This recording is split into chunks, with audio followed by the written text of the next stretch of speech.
My name is Bella, and until last Thanksgiving, I believed struggle was simply my destiny. Student loans towered over me like prison walls, my sneakers were patched with duct tape, and the cafeteria's instant noodles had become my signature meal. I wasn't bitter, I told myself. Sacrifice was part of growing up, that my parents were doing their best, and that I just had to endure.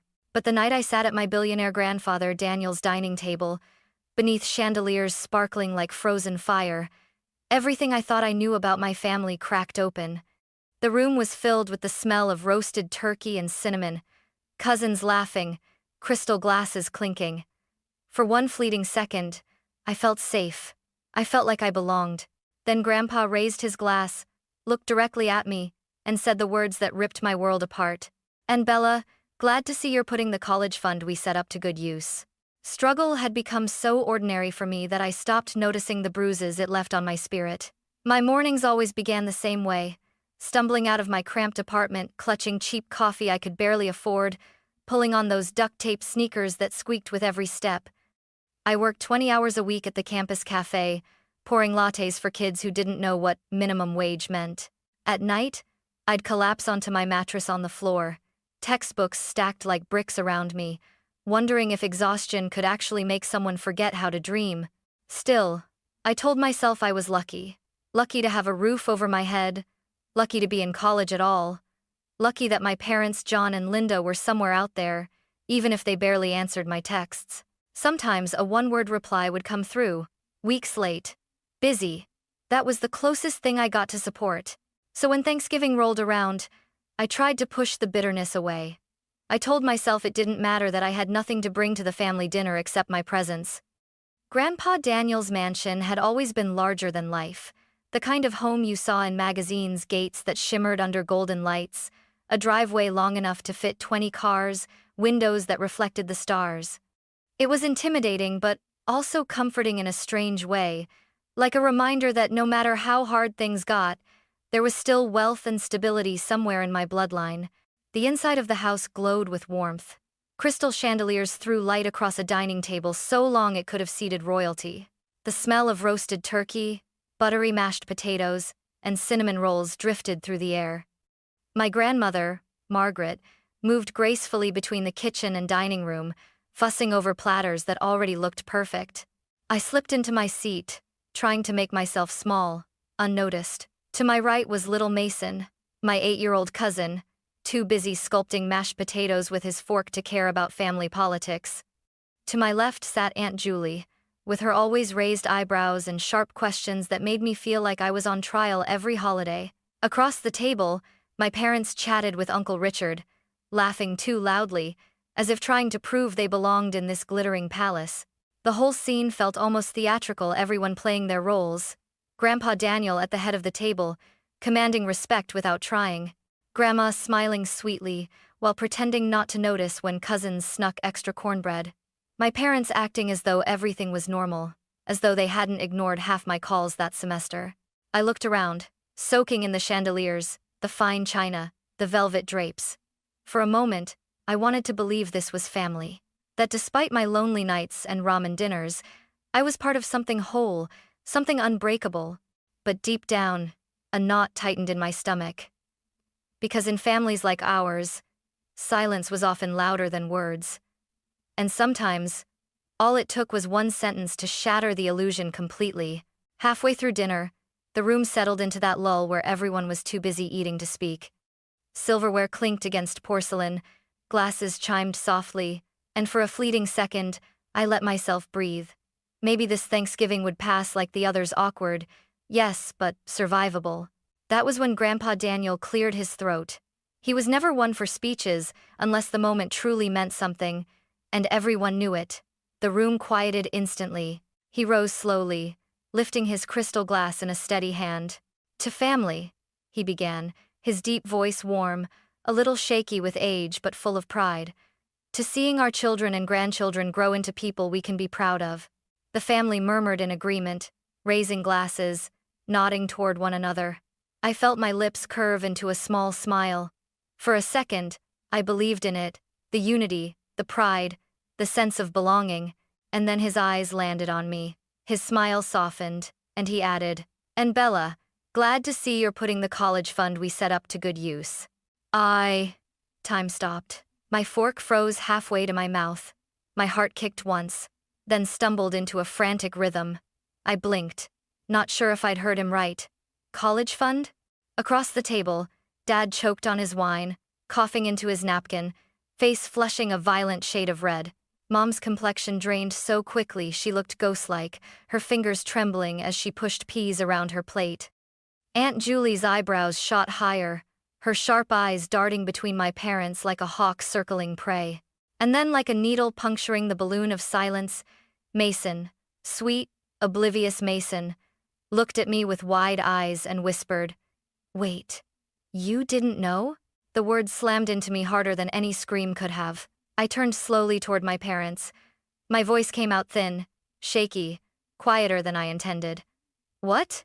Fund?" No one answered. The room was suffocating. My grandmother shifted uncomfortably, lips parting as if she wanted to speak, then snapping shut again. Uncle Richard leaned back in his chair, eyes narrowing, as if watching a drama unfold that he'd rather not be a part of.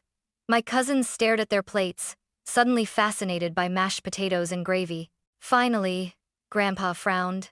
Confusion clouded his face. "The college fund we set up when you were born, haven't you been using it for tuition?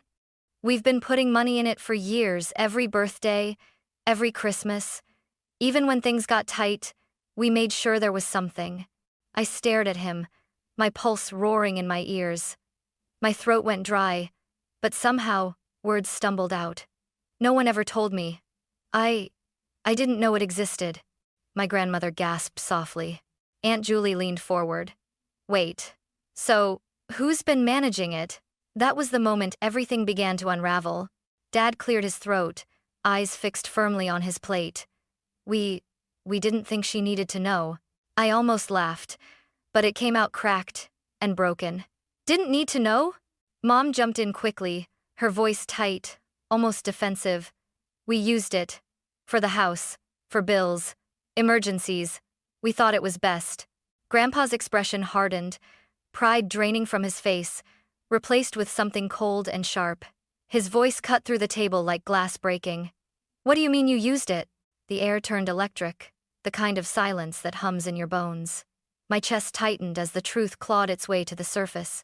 And in that moment, I knew nothing about my life would ever be the same again. My chair scraped loudly against the polished floor as I pushed back, heart hammering in my chest. "You didn't think I needed to know?" My voice cracked on the word needed, rising sharper than I expected. Dad still wouldn't look at me. His eyes stayed glued to the silverware lined neatly on the table, as if he could disappear into the reflection. We thought it wasn't necessary. You were fine. You've always managed." I laughed, bitter and jagged. "Fine? Do you know what fine looks like for me? Working 20 hours a week on top of full-time classes, eating instant noodles because I can't afford groceries, duct taping my sneakers because I don't have the money for new ones. That's your definition of fine?" Mom's face flushed, her hands trembling as she set her fork down. "Bella, don't make this worse than at Island. We had no choice. The recession hit us hard. The roof was leaking, the car needed repairs, and your brother needed braces. We used the money for the family." "The family?" My voice was sharp enough to cut glass. "What about me? Wasn't I part of the family? Or did my future not count?" "Bella," Mom snapped, her voice rising for the first time. "You were a child. You wouldn't have understood how bad things were back then." "I was a child when you decided to steal my future," I shot back. "But I'm not a child now, and I understand perfectly. You lied. For years." The silence that followed was unbearable. I could feel everyone's eyes on me, cousins shifting uncomfortably, Aunt Julie leaning in with predatory curiosity, Uncle Richard's lips pressed into a thin line. Even little Mason had stopped playing with his food, his fork hovering midair as though afraid to move. Grandpa Daniel's voice cut through the air, low but commanding. "That money was never meant for you two," he said, glaring at my parents. "It was Bella's. We made that very clear when we created the fund." Dad's jaw tightened. He finally looked up, anger flickering in his eyes. "Maybe if you hadn't insisted on putting it in our names, this wouldn't have happened." The words seemed to hang in the air, poisonous and heavy. My grandfather's face hardened, his knuckles white as he gripped his glass. "We put it in your names because we trusted you," he said coldly. "We believed you'd do right by your daughter. Clearly, we were wrong." Mom looked like she might cry, but I couldn't find any pity left in me.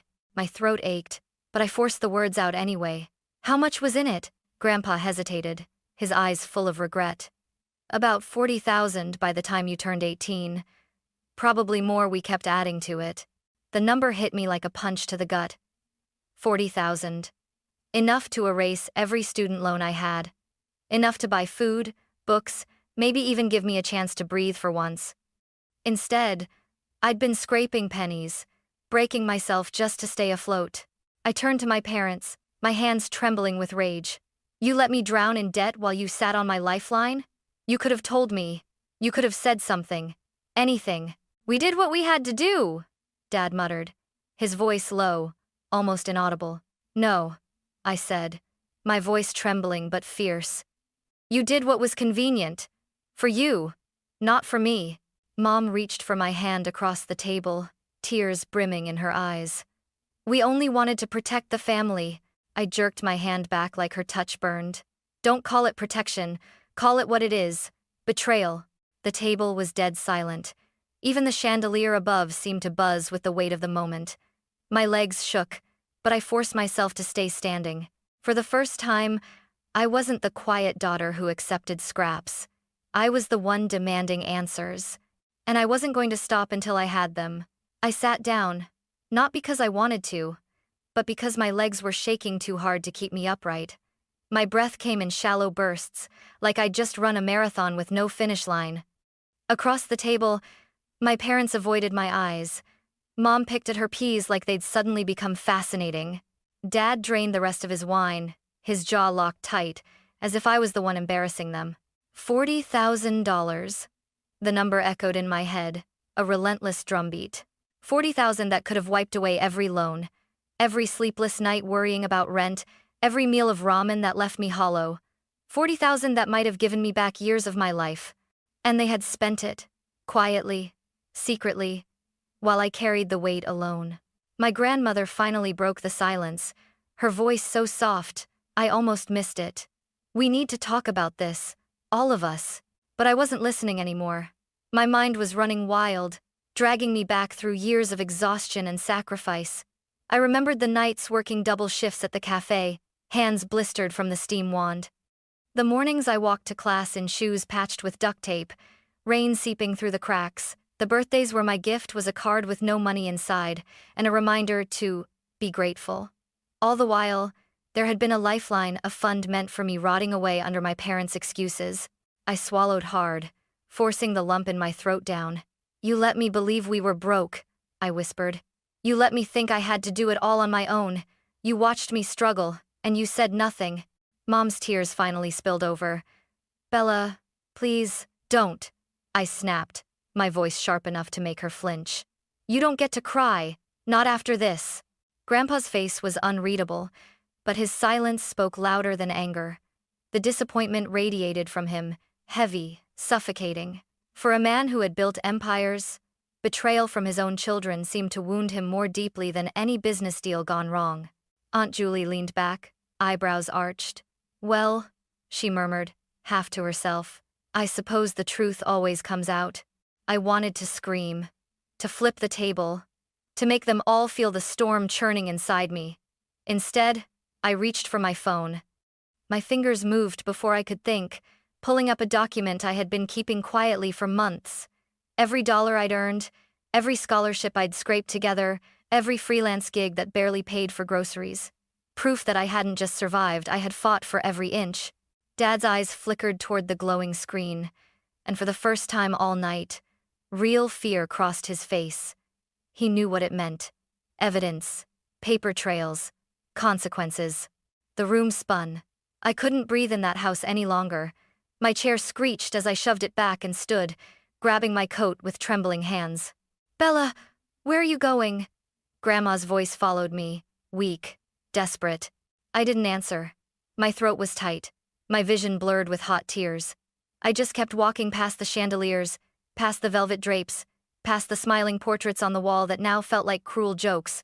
Because, in that moment, I realized something even worse than the missing money. It wasn't just about dollars stolen, it was about trust. And trust, once broken, was worth less than nothing. The drive back to campus was silent, except for the hum of my old car's engine. My eyes burned from holding back tears, but my hands gripped the wheel tight, steady. I didn't blast music, didn't call anyone, didn't even cry. I just let the silence fill me until it hardened into something sharper than grief. Determination. By the time I parked outside my tiny apartment, I already knew what I had to do. The next morning, I sat at my desk with a cup of burnt coffee and dialed the number etched into my memory. The bank, Grandpa had mentioned. My voice trembled at first, but I forced it steady. My name is Bella Anderson. I believe I'm the beneficiary of a college trust fund that's been mismanaged. The advisor on the other end sounded confused. If you're the beneficiary, how is it possible you didn't know? I bit down on the bitter laugh rising in my throat. Because my parents never told me. It took hours, transferred calls, verification codes, endless holds, but finally, I got the answer I already feared. The fund had been drained. Not all at once, but slowly, methodically, over 7 years. Every withdrawal signed by my parents, every cent gone. The advisor hesitated, then said carefully, "You may want to consult a lawyer. If the trust was designated for your education, this could fall under misappropriation." Misappropriation. The word rattled in my head, heavy and foreign. My parents, my own parents, potentially criminals in the eyes of the law. That afternoon, I walked across campus to the legal aid office. The representative was a middle-aged woman with kind eyes who listened without interruption as I spread out my documents. The original trust paperwork Grandpa had emailed me, the bank's confirmation statements, and my own meticulous records, scholarships, wages, even notes from nights I'd chosen groceries over textbooks. When I finished, she sat back, hands folded. "Bella, based on what you've shown me, your parents may have committed a felony. This isn't just unethical, it's potentially illegal." I felt my chest tighten. Felony. My parents had tucked me into bed as a child, taught me to ride a bike, kissed my scraped knees, and now I was staring down the possibility of seeing them in court. That night, I pulled out the folder I'd been quietly building for years. It wasn't meant for this. It had started as my way of tracking survival. Every scholarship acceptance letter, every job pay stub, every freelance invoice, proof that I had clawed my way forward without a safety net. Now it was more than a record. It was ammunition. I remembered sitting in my cold apartment one winter night at 2 a.m., calculating whether I could afford shoes or groceries. I'd chosen groceries, taping the shoes again. Meanwhile, my parents had been using my fund for leaky roofs, car repairs, orthodontics, for everything except me. As I flipped through the papers, I saw more than numbers. I saw the life I should have had, the life they stole. I slid the folder into my bag and zipped it shut. My hands were shaking, but not with fear this time, with resolve. They thought they could bury the truth. They thought silence would protect them. But I wasn't that quiet little girl anymore. I had evidence, and I was going to use it. 2 nights later, there was a knock at my apartment door. Sharp, insistent. My stomach sank even before I opened it. Dad stood in the hallway, coat collar turned up, eyes sunken like he hadn't slept. For a moment, I thought he looked older, smaller. Then he opened his mouth, and the old weight returned. "Bella?" he said softly. "Can I come in?" I blocked the doorway with my arm. "Why? So you can lie to my face again?" He sighed, rubbing his forehead. "No, I need to explain. Please." Against my better judgment, I stepped aside. He entered awkwardly, hands shoved in his pockets, gaze darting around my cramped apartment like he'd never truly seen how I lived. The peeling paint. The sagging couch. The textbooks stacked high like barricades. "I didn't realize," he muttered, trailing off. I folded my arms. "Didn't realize what? That your daughter was living on canned soup while you drained her college fund?" His shoulders slumped. "We never meant for it to go this far. Your mom and I thought we'd pay it back. At first, it was just small amounts, repairs, bills. Then, we fell behind. It got away from us. Got away from you? My laugh was sharp, humorless. You chose this. Every withdrawal had your signature. Don't pretend it just happened. He winced, but pushed on. We didn't just use it for ourselves, Bella. We used it for your brother too. His school, his surgery. He's always needed more help than you. You've always managed. You've always been strong. The words hit harder than I expected. So, because I was the easy kid, I deserved less? Because I survived without complaining, you decided I didn't need what was mine? He couldn't answer. He stared at the floor, shame flickering across his face. But it wasn't enough. Not nearly enough. I pointed toward the door. You should leave, Bella. No.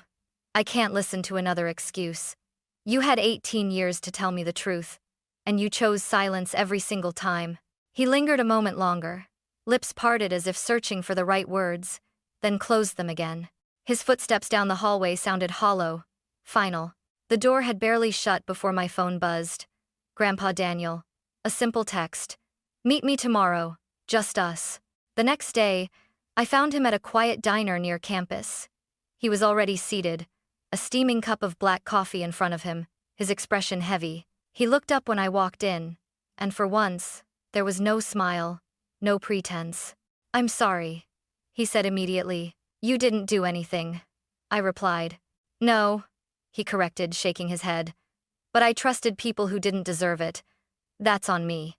I slid into the booth, unsure what to say. I checked the trust myself, he continued. It's gone. Every cent. I've already spoken with the bank, they're cooperating. If you want to pursue charges, you have every right. I swallowed hard, my chest tightening. It was different hearing it from him. Final. Then he reached into his coat and pulled out an envelope, placing it gently between us. I can't undo what they did, but this is yours. I stared at it, afraid to touch it. It's not enough to cover everything, he admitted, but it's a start, and I want you to know I've changed my will. Everything I leave behind will go into a trust only for you. No one else touches it. Not again. For the first time in weeks, my eyes stung not from rage, but something softer. Gratitude. I opened the envelope later that night. Inside was a cashier's check for $20,000. It should have felt like salvation. Instead, all I felt was anger because my grandfather believed I was worth it, and my parents never did. Christmas at my grandfather's mansion was always a spectacle. Tall windows draped with velvet curtains, a tree so enormous it nearly touched the chandelier, lights twinkling like stars. To anyone outside, it looked perfect. To me, it felt like stepping into enemy territory. I carried only one thing with me that night, a folder thick with documents, bank statements, legal letters, my own records, neatly organized and bound. Proof that I wasn't crazy. Proof that I hadn't imagined years of sacrifice. When I walked in, the warmth of cinnamon and roasted turkey hit me, but it didn't comfort me this time. It felt suffocating, like sugar dusted over poison. My mother, Linda, was laughing too loudly in the kitchen with Aunt Julie, her voice strained. My father, John, lounged on the couch with a glass of whiskey, pretending calm, but the moment their eyes met mine, the laughter stopped. Grandpa Daniel gave me a small nod from across the room, a silent reminder. You're not alone. Dinner began in stiff politeness. Conversation clung to safe topics: traffic, weather, football scores. No one dared mention the trust. Every time I glanced at my parents, they looked away. My brother scrolled through his phone, oblivious. The clinking of forks against china was the loudest sound in the room, and then, as tradition demanded, Dad stood to give his Christmas toast. He raised his glass, smile fixed, voice full of rehearsed warmth. We're just so proud of how far our kids have come. Even in tough times, we've always stuck together as a family. The words twisted in my chest like a blade. Stuck together? My chair scraped loudly as I stood. The room froze. Always stuck together? I repeated, my voice sharp. Right. Except when it came to being honest. Except when it came to me. Every eye turned to me. My mother's face paled.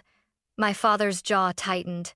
I pulled the folder from my bag and set it squarely on the table, with a thud that made silverware rattle.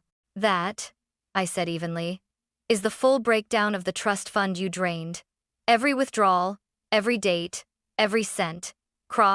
Referenced with my student loan statements. Just in case anyone here still thinks I'm overreacting." Gasps rippled around the table. My grandmother's hand flew to her mouth. Aunt Julie leaned forward, eyes glittering with scandal. Mom's voice cracked. "Bella, please, not tonight." "Not tonight?" My laugh was sharp, humorless.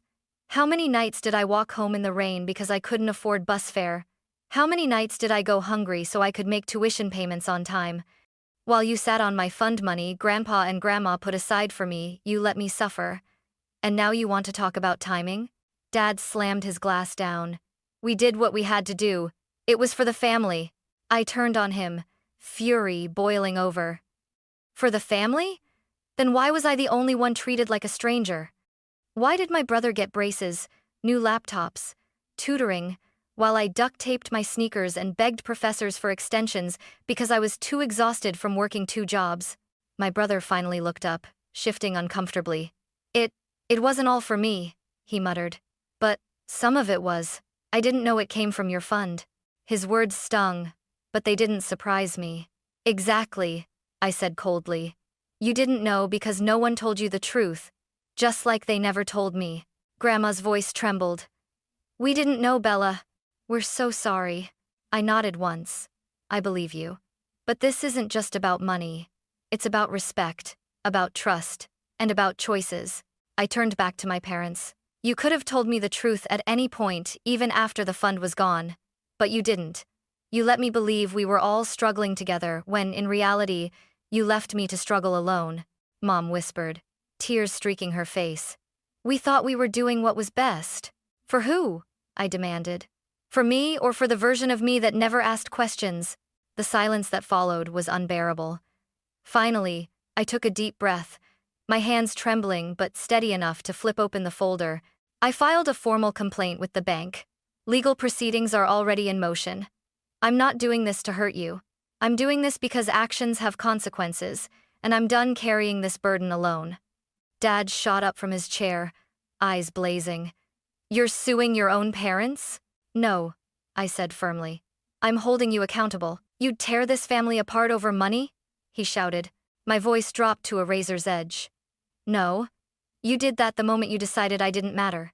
I closed the folder and picked up an envelope I'd prepared earlier. I walked to the mantel, placed it there, and turned back to the table. That envelope has copies of the legal documentation and a letter explaining everything, so no one can claim they didn't know. Consider it my Christmas gift." Mom sobbed. Dad glared at the wall. My cousins looked down, ashamed. No one moved. Except Grandpa. He rose, walked over to me, and wrapped his arms around me. "You don't have to do this alone," he whispered.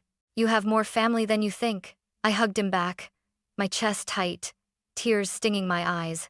Then I pulled away, grabbed my coat, and walked out into the snow-covered night. Not a single person followed me.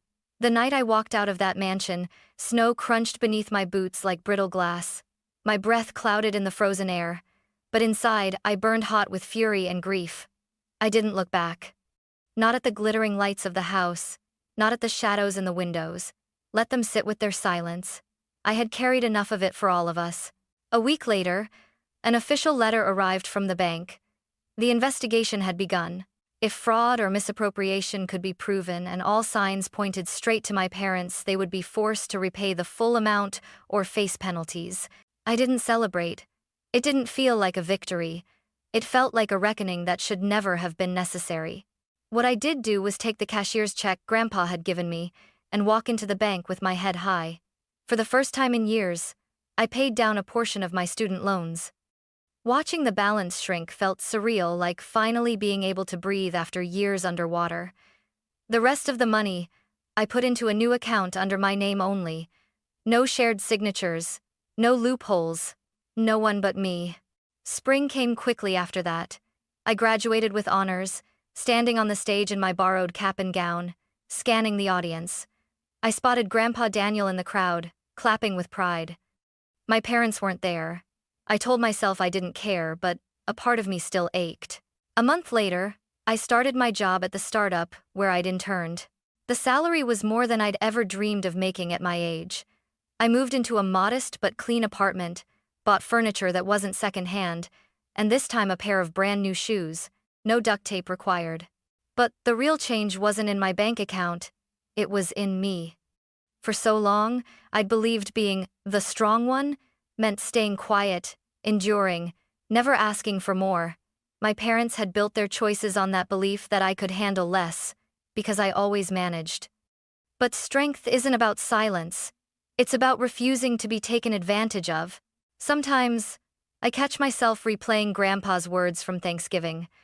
Glad to see you're putting the college fund to good use. That single sentence tore my life open.